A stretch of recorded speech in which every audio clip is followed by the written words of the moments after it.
हे बिजली विभाग वाले लगे फोन लगाओ किन जाता जैसे हमका लागत दिया था कि हम काम कहे हुए था तैसे बिजली काट दिया आता है। लगाओ प्यार से बात करो, कहते बिजली कहे काट लिया आता है। ला माँ अपन फोन दे दे, लगाई दी तो बिजली विभाग लगे फोन। ला तो हेलो, हाँ साहब जी बोलिए, मैं आपकी क्या सेवा कर सकता हूँ। अरे साहब तुम्हारी अंगुली टूटी जाती वही स्विचिया पे जन हर दम में लुपुर लुपुर लुपुर लुपुर वही दबावा का था बटनिया। हमका लागत देखा का तो का बैठ के भैया तुम कि जन हवाई मेहरारू काम का भय है।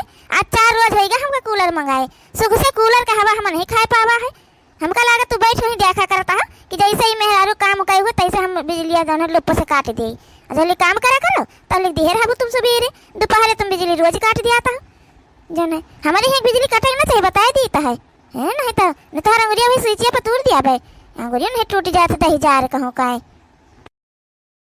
जैसे काम कहे हुआ बस 10 हो रहे तुरंत बिजली काट दिया है। सुख से कूलर का हवा नहीं खाए के मिला था मका, एक तो इनके माई बेटान के नाता नहीं किन से बैठे मिला था और फिर बिजली वाले के नाता।